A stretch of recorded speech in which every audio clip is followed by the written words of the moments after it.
دوستوں شروع کرتے ہیں آج کی کہانی۔ یہ 2018 کی ایک شام تھی جب میرے موبائل کی بیل بجی، کال ریسیو کی۔ ایک صاحب نے سلام دعا کے بعد پوچھا، عبداللہ صاحب کیا آپ رشتہ کرواتے ہیں؟ میں نے کہا جی الحمدللہ۔ تو اگلا سوال غیر متوقع تھا، سر میں آپ سے ملنا چاہتا ہوں۔ میں نے پوچھا کس سلسلے میں؟ تو جواب ملا کہ بہن کے رشتے کے سلسلے میں مدد درکار ہے۔ 3 سال ہو گئے ہیں، کوئی رشتہ نہیں مل رہا۔ میں نے مکمل تفصیل مانگی تو انہوں نے مجھے تفصیل واٹس ایپ کر دی۔ اس کے ساتھ ہی ملاقات کرنے کی استدعا بھی کی۔ مزید معلومات لینے سے پتہ چلا بھائی کریانہ کی دکان کرتے ہیں اور میرے علاقے کے نزدیک ہی تھے، تو ملاقات کے لیے چلا گیا۔ کافی اچھے شریف النفس انسان تھے۔ بہن کے متعلق پوچھنے پر بتایا کہ 4 سال پہلے اس کے بھائی کے بہنوئی ایک حادثے میں اللہ کو پیارے ہو چکے ہیں۔ 3 بچے ہیں اور ستم یہ کہ ایک بچی معذور ہے۔ میں نے ان سے کہا کہ پاکستان میں دوسرے کے بچوں کوئی نہیں پالتا۔ یہ سن کر اس کی آنکھوں میں آنسو آ رہے تھے اور کہنے لگے، پروفیسر صاحب میری بیوی نے میری بہن اور اس کے بچوں کا جینا حرام کر رکھا ہے۔ عورت ہی عورت کی دشمن ہے۔ آپ کسی طریقے سے کسی بھی طرح رشتہ کروا دیں، احسان مند ہوں گا۔ ہاتھ جوڑتے ہوئے کہا، میں حالات کو مکمل سمجھ چکا تھا لیکن مسئلہ بچوں کا تھا، پھر ایک معذور بچی کا ساتھ، بات کچھ سمجھ سے باہر تھی۔ خیر کوشش اور تسلی دے کر واپسی آیا۔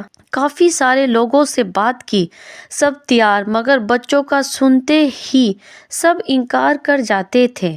تنگ آ کر پہلی بیوی کی موجودگی میں شادی کرنے والوں سے بات کی تو اندازہ ہوا کہ ان کو صرف جسم کی ضرورت تھی اور بات یہاں بچوں کی بھی تھی۔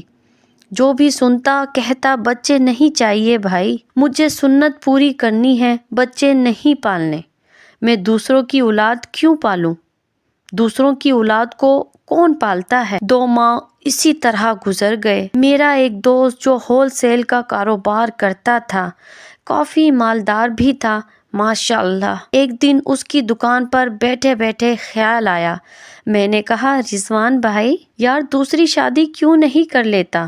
اس نے غور سے مجھے دیکھا، میری طرف جھانکنے لگا تو میں نے کہا کیا ہوا؟ جواب ملا کہ عبداللہ بھائی دیکھ رہا ہوں آپ نشہ تو نہیں کرنے لگ گئے، کیوں مجھے مروانا چاہتے ہو؟ میں نے کہا رضوان یہ سنت ہے، آپ ماشاءاللہ سے اچھا کماتے ہیں، اللہ نے آپ کو بہت ساری نعمتوں سے نوازا ہے، آپ کو ضرور شادی کرنا چاہیے اور کسی کا سہارا بننا چاہیے۔